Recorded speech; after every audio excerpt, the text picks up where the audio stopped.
Bonjour mesdames et messieurs, merci d'avoir répondu présent pour cette table ronde qui va mettre à l'honneur le design au service dans ce beau salon des technologies, de l'expérience utilisateur et des interfaces homme-machine. On a choisi cette thématique pour éclairer sur les investissements nécessaires quand on met en place des nouveaux systèmes, des nouvelles technologies, des nouveaux concepts, des nouvelles usines du futur, de bien étudier en amont comment elles vont être utilisées, par qui, pourquoi et dans quelles circonstances.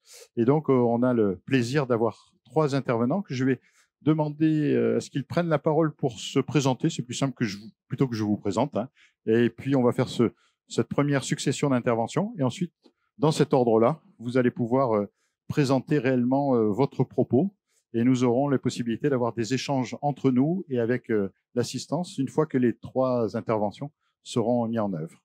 Donc, Yannick, je te propose de te présenter déjà simplement. Bonjour à tous, Yannick Leloger, je suis designer industriel, ingénieur mécanique également, et je suis ici en tant que secrétaire de la FDNA, la Fédération des designers de Nouvelle-Aquitaine. Merci Yannick. Julien? Bonjour, oui, Julien Castet, donc je suis docteur en interaction machine et je dirige la recherche et le développement pour la société Immersion. Merci Julien. Arnaud? Arnaud Favaret, je suis cofondateur et directeur général de la société ITK. On édite des logiciels innovants pour l'industrie, à partir de la réalité virtuelle et la réalité augmentée. Je me suis aperçu que j'ai oublié de me présenter. Donc, Jean-Christophe Boulard, je suis délégué général de l'INDP, l'Institut national du design packaging, et j'interviens dans le design pour pas mal de projets avec la région. Je vois quelques personnalités de la région ici. Un petit clin d'œil. Yannick, c'est à toi pour une présentation. Je crois que tu as la télécommande. Voilà, ben, super. Je te laisse la parole. Merci beaucoup. Alors, petite histoire. Un matin, un entrepreneur se lève avec une idée géniale. Donc, il s'empresse de trouver du financement, il se lance dans la conception, il se plonge dans la réalisation et il aboutit à son prototype. Et la désillusion, le prototype est peu fonctionnel, peu usuel, pas fonctionnel non plus. Et en fait, surtout, le problème, c'est que le prototype est bien loin de l'image qui a été vendue auprès des financeurs. Donc, ce qui fait que les financeurs commencent à se montrer un petit peu perplexes quant à la suite du projet. Donc, que faire? Dans ces cas-là, quand il faut faire des miracles, on appelle un designer. Le designer, c'est un être imaginatif, créatif, inventif, il touche un peu à tout, aux formes, aux fonctions. Il a forcément des bonnes idées. Donc, on lui demande de faire un miracle pour effectivement aboutir au projet. Il fait ce qu'il peut, et il rend sa copie. C'est blanc, c'est bleu, c'est rond, c'est caréné, ça fait du bruit, c'est sympa, mais c'est toujours pas le projet initial qui avait été vendu auprès des investisseurs. L'entrepreneur, que fait-il? Il se lance, ça marche pas. Les financiers sont vraiment très en colère. Donc pour ma part, ça fait à peu près 10-12 ans que j'ai quitté l'industrie et la production automobile pour effectivement me lancer dans tout ce qui était projet cobotique, drone, parce que je suis ingénieur mécanique à la base. Et en fait, cette petite histoire, je l'ai vu se répéter X fois. Alors pourquoi ou comment faire? Prenons un exemple. Pour faire un frigo, il y a une dizaine d'années, il fallait 2 personnes, un mécanicien, un électricien. L'interface homme-machine la plus complexe, c'était j'ouvre la porte, la lumière s'allume. Aujourd'hui, Brian, c'est votre frigo connecté, c'est votre projet de frigo connecté, qui s'appelle Brian parce qu'il est dans la cuisine. Il vous dit à midi, il vous envoie un petit SMS en vous disant j'ai des œufs, j'ai du lait, j'ai du gruyère.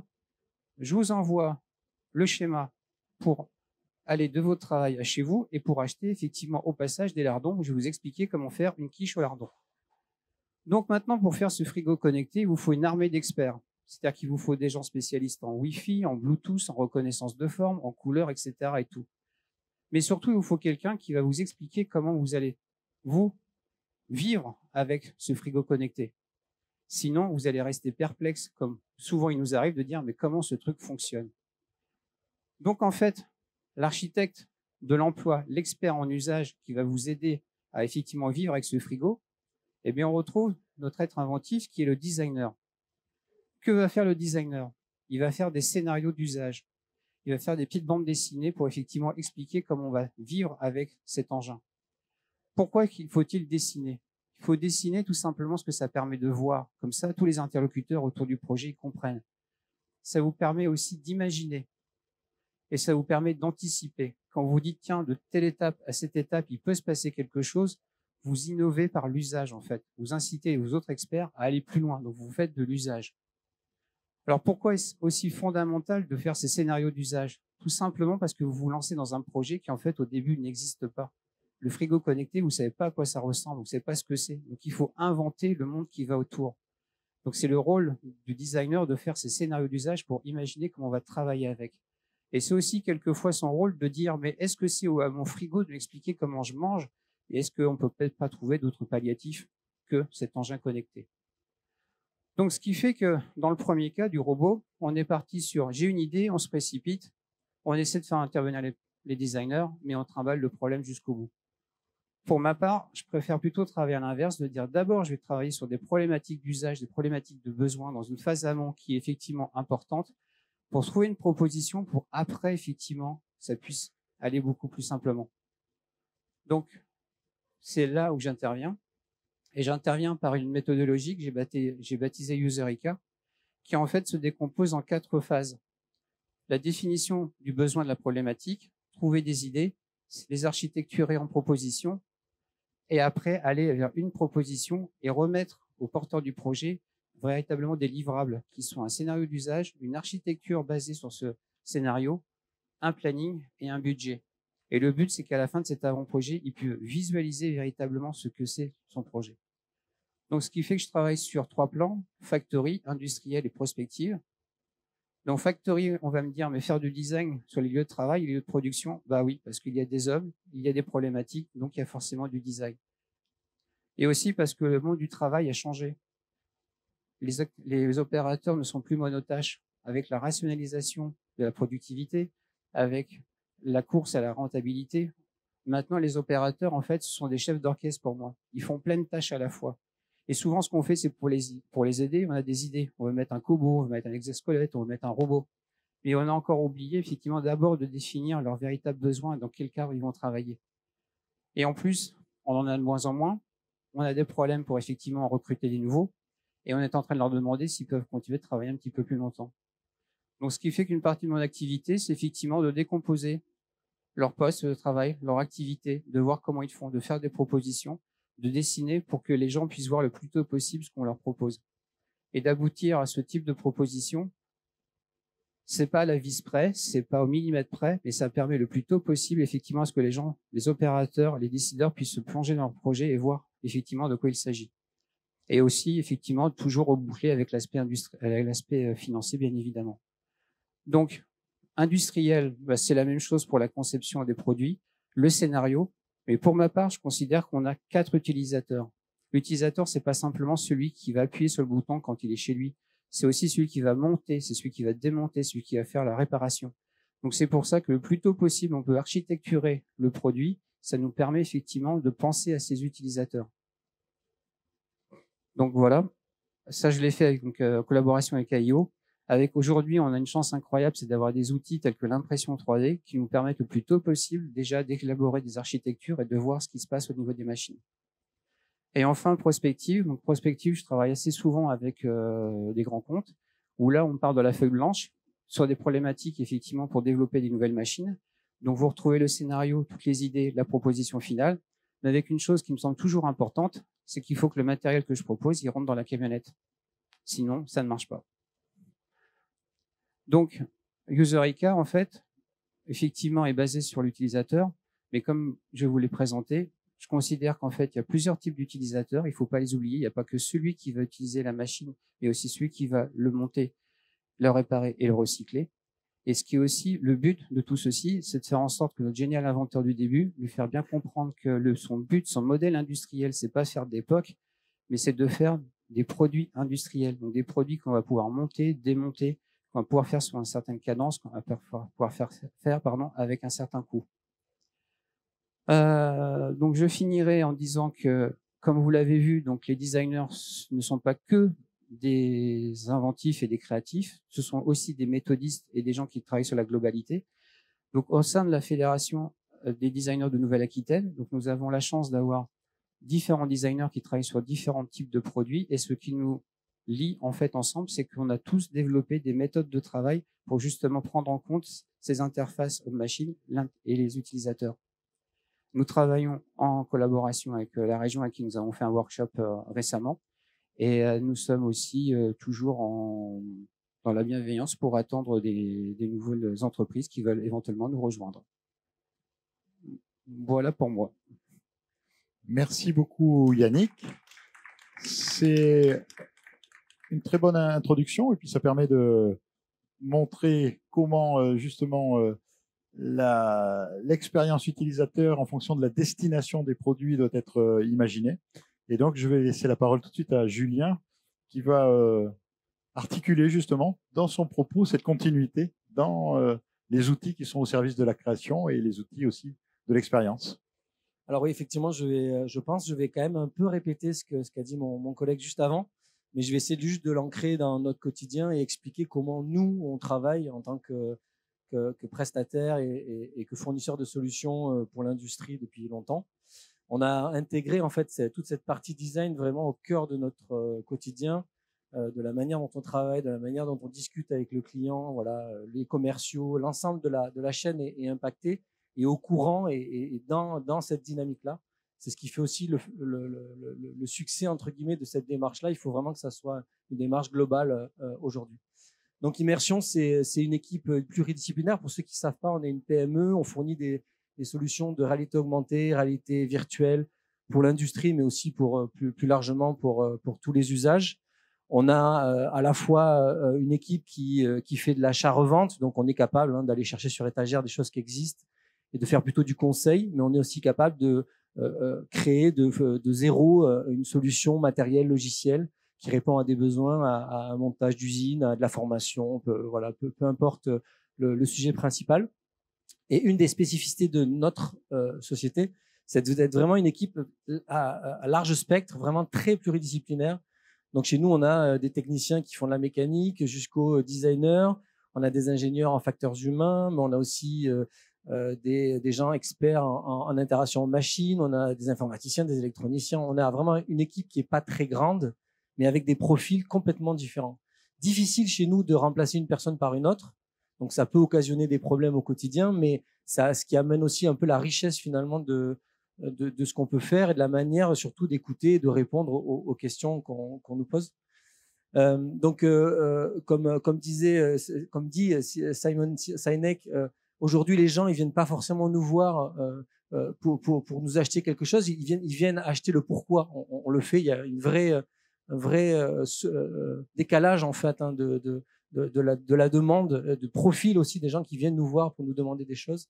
Et c'est intéressant de le prendre en compte et c'est aussi dans ce mouvement un peu du profil client que nous on a évolué également pour répondre au mieux finalement aux attentes à la fois techniques mais aussi émotionnelles, mais aussi d'engagement des collaborateurs. Voilà, on n'est plus sur du retour sur investissement avec des performances extrêmement métriques, avec des métriques très précises, je veux dire, on est sur autre chose.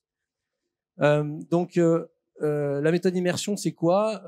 En gros, généralement, on a ce spectre sur lequel on intervient, fournisseur de technologies immersives. On a des produits en interne qu'on peut aussi conseiller. On fait des solutions sur mesure ou des aménagements d'espace plus largement. Donc, on s'adresse, comme disait mon collègue précédemment, aux besoins. Si la personne vient me voir en me disant j'ai besoin d'un outil pour former telle personne sur la maintenance de tel produit, on va y répondre. Si la personne vient plus largement pour un aménagement d'espace, pour travailler de manière plus innovante ou pour réengager leurs équipes, on va y répondre aussi. On va y répondre différemment, mais on va y répondre avec la même méthode que je vais vous présenter ici. C'est des choses qui sont, aujourd'hui assez largement connues, mais qui sont le plus difficile, c'est de les mettre en place et de s'y tenir au quotidien parce que les raccourcis soient assez rapides. Je passe sur toutes ces slides-là qui présentent plutôt notre activité pour aller plutôt au cœur de cette méthode-là. Donc, c'est le comment. Chez nous, on a en interne une équipe qui se charge vraiment de discuter. Donc, comme disait mon collègue juste avant, qui est là pour analyser le besoin. Donc, ça commence par quoi? Généralement, c'est soit des interviews, soit des observations court terme, long terme chez les personnes qui qui viennent chez nous. Donc, on envoie vraiment des gens sur place, observer, écouter, interviewer, prendre des notes, faire des séances de brainstorming s'il y a besoin d'aller plus loin, de travailler un peu plus sur le fond et qu'il y a de la recherche d'idées à faire. On fait ce travail-là en amont. On peut le faire même en pré-étude, c'est-à-dire que parfois, quand le contexte s'y prête, on peut aussi intervenir avant que la commande, pour être très pragmatique, soit passée. Hein. S'il y a un vrai potentiel, on est en capacité de faire ça. Et globalement, la réponse se passe comme ça. Donc, on a une définition du périmètre qui est en amont ou en aval de la commande. Après, on a une étude du besoin qui est vraiment parfois, comment dire, en désaccord avec le planning du client. Il faut être honnête. Quand les gens viennent nous voir, ils veulent deux choses. Ils veulent un truc innovant et rapidement. Or, nous, on explique que très souvent, si on veut faire un truc innovant qui rentre dans l'opérationnel, dans le quotidien des salariés, etc., on peut pas passer certaines étapes. Il faut prendre le temps d'échanger, ne serait-ce que pour engager des utilisateurs finaux, pour que finalement la prise en main de la finalité de ce travail soit viable. Il faut échanger avec les gens. Donc c'est une partie qui est assez importante. Après, il y a toute une partie idéation avec des tests itératifs, hein, comme ça a été présenté précédemment. Donc ça peut être des choses dessinées, mais ça peut être aussi des petits protos, ce qu'on appelle basse fidélité. Donc c'est des choses qui fonctionnent pas, mais qu'on met entre les mains des gens pour qu'ils s'habituent un peu à se dire bah tiens, ce dispositif-là, finalement, il va avoir une solution où je vais intervenir avec les mains, où je vais intervenir en marchant, essayer de tester en fait un peu les utilisateurs en amont sans même avoir développé quoi que ce soit.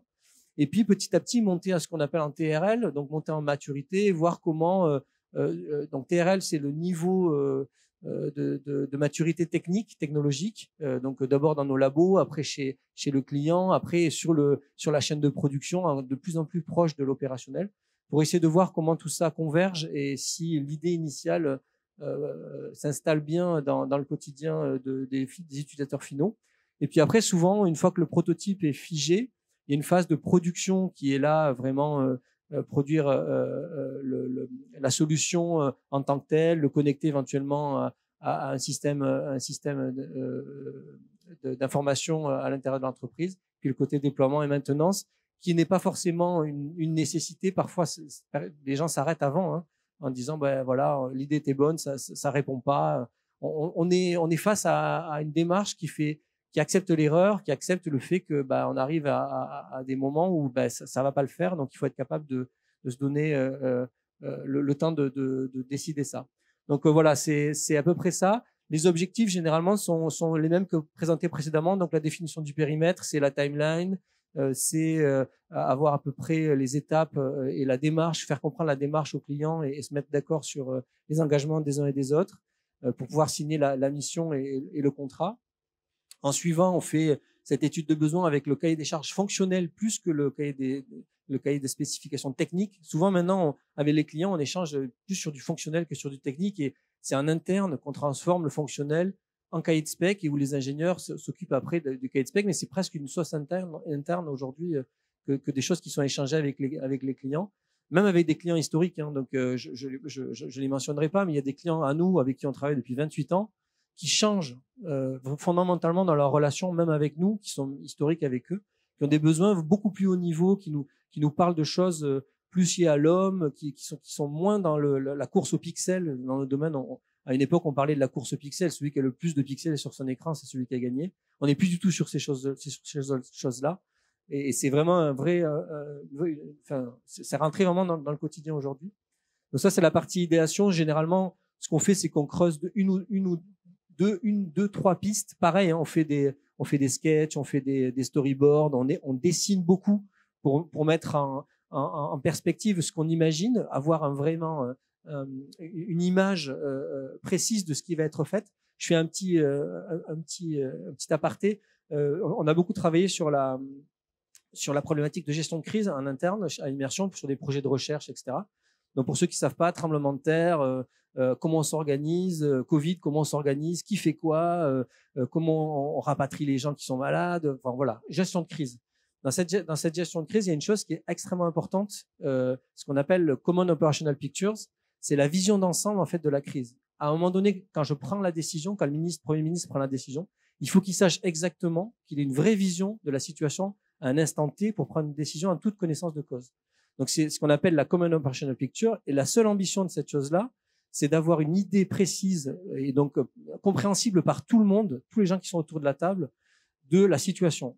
On est à peu près à ce niveau-là avec ces sketchs, avec ce que disait mon collègue précédemment, c'est-à-dire quand on sketch, quand on décide, on est vraiment plus impactant, c'est-à-dire que tout le monde est en capacité de comprendre de quoi on parle, où on va, et c'est extrêmement important d'avoir ça, parce que quand on parle de choses innovantes, etc., souvent, voilà, il y a des problèmes de langage, il y a des problèmes on se comprend pas toujours, les mots veulent pas toujours dire la même chose, donc d'avoir un dessin, ça ancre les idées, et ça permet vraiment de s'assurer que le projet démarre bien.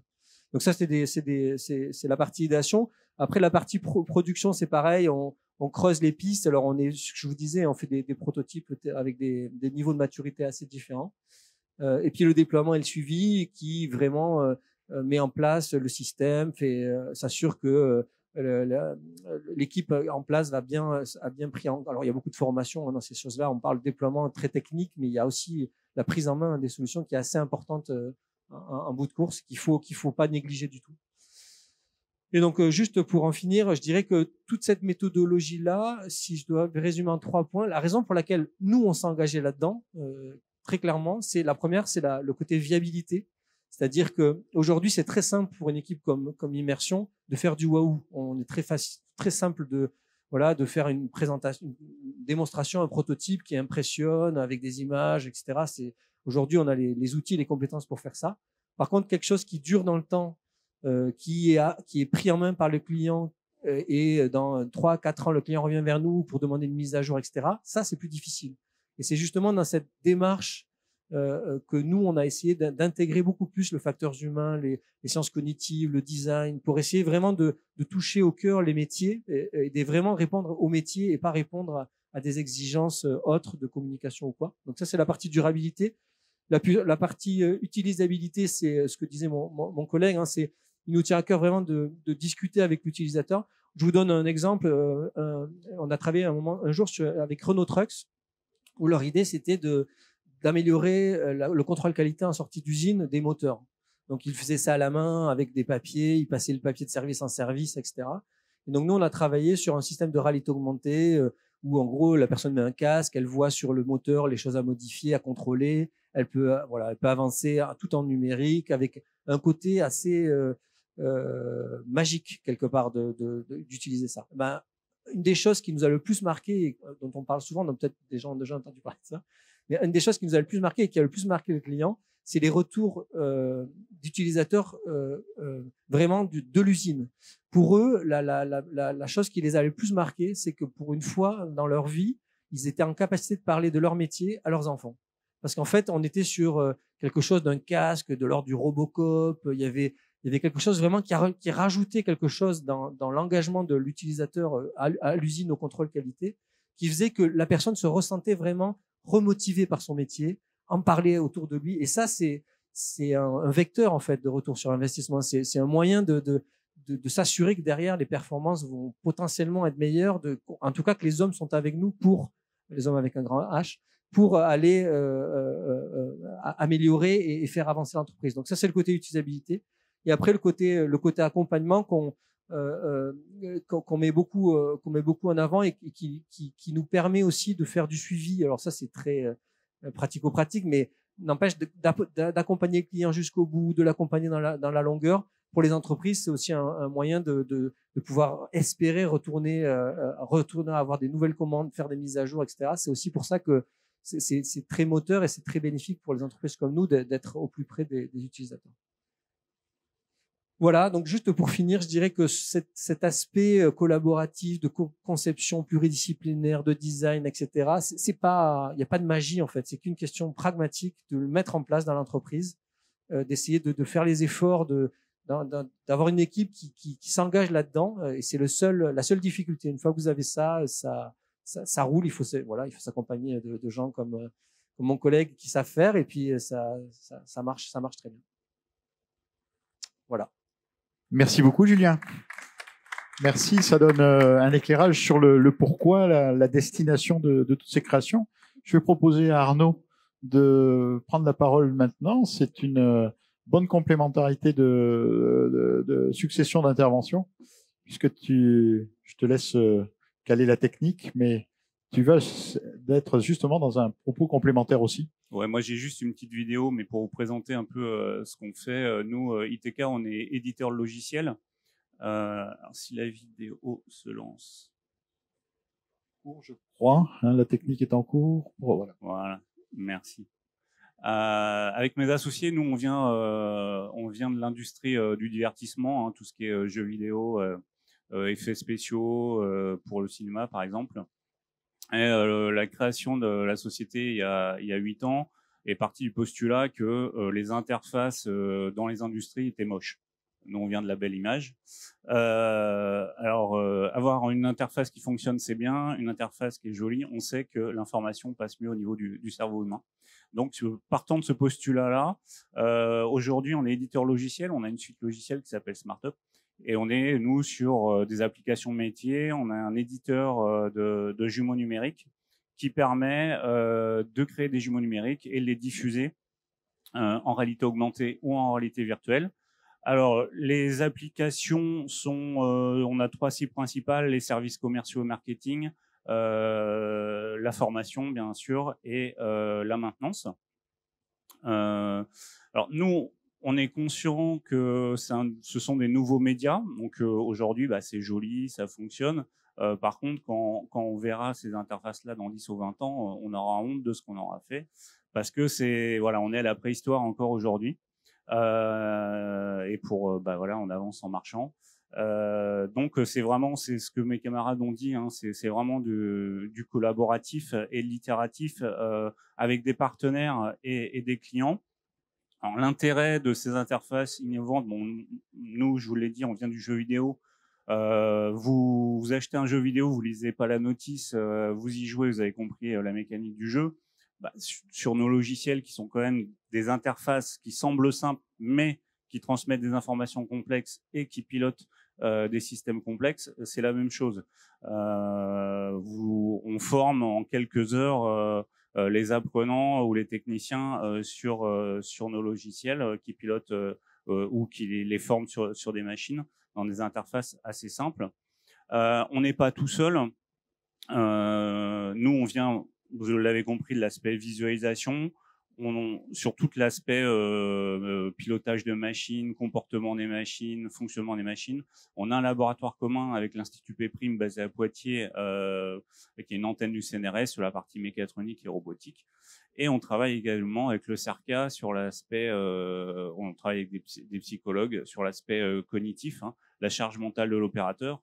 Parce que c'est très bien de faire des belles interfaces, mais est-ce qu'on peut les utiliser avec un casque de réalité virtuelle pendant plusieurs heures, avec des lunettes de réalité augmentée? Donc on travaille vraiment sur tous ces aspects-là.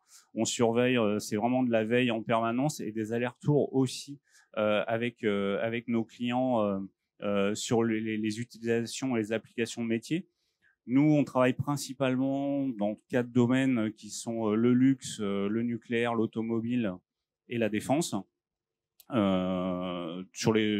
principalement les 2 des 3 aspects que je vous ai parlé en termes de cible dans les services, hein, l'aspect formation et maintenance. Il y a des enjeux aussi par rapport RH, par rapport à nos clients. Ces interfaces-là, ils en ont besoin aussi pour recruter. Hein, aujourd'hui, il y a une inversion du marché du travail. Aujourd'hui, c'est aux entreprises de se vendre et c'est pas aux candidats de se vendre, notamment au niveau des nouvelles générations. Ils sont tous nés avec ces médias-là, ces interfaces-là. Ils ont besoin de retrouver ces interfaces, notamment nous, nos cibles, hein, ces clients, c'est vraiment l'industrie. Ils ont besoin de retrouver ces interfaces-là au quotidien dans leur vie professionnelle. Donc, on travaille, nous, vraiment, c'est vraiment l'aspect collaboratif. On a des UX designers, hein, donc l'expérience utilisateur. On a aussi des ergonomes sur cet aspect-là. Donc, nous, on connaît les bases des interactions avec des interfaces innovantes. Je vous dis, on vient du jeu vidéo. Maintenant, c'est en perpétuelle évolution et on se remet en question en permanence pour avancer, pour améliorer. Et c'est lié aussi aux appareils qui sortent, qui évoluent, hein, les casques, les tablettes, les lunettes de réalité mixte ou augmentée, enfin que sais-je. Donc on est vraiment en perpétuelle évolution pour s'adapter à l'humain. La technique doit être au service du contenu et pas l'inverse. C'est pas à l'apprenant ou au technicien de s'adapter à l'appareil qu'il utilise, mais c'est vraiment l'inverse et que ça doit lui amener vraiment. Le but, c'est de lui amener la bonne information au bon moment à la bonne personne, quoi. Voilà. Merci Arnaud. Tu peux nous rejoindre ici si tu veux bien. Et peut-être pour continuer directement avec toi, et puis je vais vous passer la parole à tous les trois pour un petit peu en conclusion, mais tu as travaillé en amont sur des projets qui n'existent pas aussi. Ça permet de visualiser ce qui est en destination, en devenir, ou ce qu'on veut faire, et de le mettre en situation pour simuler son comportement. Oui, tout à fait. Donc là, j'ai parlé des applications métiers en utilisation sur le terrain dans les usines, mais on a travaillé aussi sur des jumeaux numériques de sites, hein, d'usines complètes, hein, notamment. On a travaillé sur le nouveau site d'embouteillage de l'usine d'Annecy, donc le leader du cognac à Cognac en 2016, où on a fait le jumeau numérique de l'usine 26 000 m² à l'échelle 1 avec cadencé à vitesse nominale avec toute la logistique 2 ans avant que le site sorte de terre. Ça permet, par exemple, d'embarquer tout le monde en termes de communication interne. C'était un projet vraiment structurant pour l'entreprise, d'emmener tout le monde. Ça a été aussi un outil d'aide à la validation, hein, que ce soit au niveau architectural ou implantation des machines de la ligne de production. Ils ont validé aussi des lots, enfin certains fournisseurs ont répondu dans ce jumeau numérique. Donc voilà, aujourd'hui ce sont des outils qui sont utilisés au quotidien dans des process de validation industrielle classiques. Et qui sont surtout des outils collaboratifs où tout le monde regarde la même chose, voilà, et en perpétuelle évolution. Et donc, peut-être pour Julien, pour compléter, justement, c'est aussi un positionnement extrêmement important de faire cet investissement. Tu disais qu'il faut prendre le temps de prendre les étapes d'idéation et de bien définir le besoin. Et dans ce cadre-là, il y a des allers-retours aujourd'hui grâce aux technologies qui sont tout à fait éprouvées que vous mettez en place pour définir des projets. Oui, alors c'est vrai que nous, on a la spécificité de mettre en œuvre des outils qu'on peut utiliser dans nos propres process en interne. Donc, souvent, nos clients cherchent à faire de la co-conception et donc on fait de la co-conception pour leur proposer des outils de co-conception. Donc, c'est un peu, c'est quelque part plus facile. On est notre propre bêta-testeur. Après, ce qui est intéressant, je pense, l'investissement, il n'est pas tant économique, il est vraiment humain. C'est-à-dire que moi, j'ai l'impression que dans cette idée de mettre le design un peu au cœur des nouveaux outils et surtout vis-à-vis de l'usine du futur qui était quelque part vu de loin comme quelque chose d'assez loin des bureaux de conception, de toute la partie, voilà, un peu design au sens très pas péjoratif du terme. Aujourd'hui, ce qui est intéressant, c'est vraiment ce qui fait la différence, je pense, c'est vraiment que le design s'incruste un peu partout. C'est là où c'est très difficile, c'est que l'ingénieur qui va être derrière le clavier, qui va coder l'application, voilà, comme d'habitude, il faut qu'il ait aussi cet état d'esprit-là, qu'il ait un bout de design dans sa tête, qu'il ait cette envie d'aller vers la personne en charge de tous ces aspects-là pour qu'il se passe quelque chose. Et donc l'investissement, il n'est pas purement matériel ou même dans la mise en place de process, etc. L'investissement, il doit être vraiment collégial. Il faut vraiment que tout le groupe qui se charge de ces choses-là se mette dans le bateau, et c'est ça qui fait la différence, je pense. Dans cet esprit de co-création, de co-design, Yannick, on a la volonté vraiment de faire passer ça dans les investissements dès le début. La Fédération des designers Nouvelle-Aquitaine contribue à évangéliser, voire à susciter de mettre en place le design comme un processus de création et d'innovation complètement intégré dans toutes les nouvelles techniques, on va dire, qui se mettent en place dans un salon comme ici. Alors, Yannick, comment tu pourrais conclure un petit peu sur ce rôle-là et le rôle, ton rôle, mais le rôle aussi de tes confrères au sein de la fédération pour développer des nouveaux produits qui correspondent bien à dont on a besoin, ce que les clients ont besoin, ce que les utilisateurs ont besoin. Bah, il y a une phrase qui est assez souvent employée, c'est que on ne sait pas ce que rapporte un bon design, mais on sait ce que coûte un mauvais design. Et en fait, ce que j'ai aussi voulu montrer avec ce que j'ai présenté, c'est qu'il faut véritablement, dès les premières idées, dès le premier jet du projet, quel qu'il soit, avoir cette vision globale de l'ensemble du projet. Et c'est vraiment très important. Je reviens juste un petit peu sur ce qu'a dit Julien tout à l'heure par rapport à la gestion de crise. Il y a quelque chose qui m'est venu en tête. J'ai vu un documentaire quand Notre-Dame a brûlé. Et en fait, il faut savoir qu'un ancien pompier qui est à la retraite, des pompiers de Paris, a un très bon coup comment ça s'appelle, il dessine très très bien. Et quand il y a eu l'intervention, donc le soir de l'incendie, il était avec le commandant en chef. Et en fait, il faisait des crobards de façon à ce que le commandant puisse voir tout de suite ce qui se passait. Donc, il avait la radio, le dessinateur, si je peux dire, il avait la radio, il entendait les informations, il faisait des crobards, et ce qu'en fait, c'est lui qui a fait le plan de bataille en liaison avec le commandant. Donc, il est important pour moi d'aider à visualiser, à conceptualiser le plus tôt possible les projets, et c'est vraiment fondamental. Et d'ailleurs, c'est pour ça que le design est considéré maintenant véritablement comme étant stratégique. Wall-E, il faut l'oublier. Il faut vraiment, effectivement, dès le début, penser à toutes ces phases. Et c'est vraiment très important parce que, effectivement, quelquefois, quand je pose la question avec les gens avec qui je travaille, comment on va le démonter? Yannick, on ne sait même pas comment on va le faire. Je m'en fous, mais déjà, comment on va le démonter? Parce que c'est trop important. Ça fait partie déjà des choses à prendre en compte. Donc, il faut vraiment, véritablement, intégrer le design en amont. Je crois qu'on peut remercier nos trois intervenants. ITK a un stand, merci beaucoup, et Immersion 3D aussi. Et puis Yannick est à votre disposition pour tout entretien après cette table ronde, et aussi la Fédération des designers Nouvelle-Aquitaine. Merci à vous.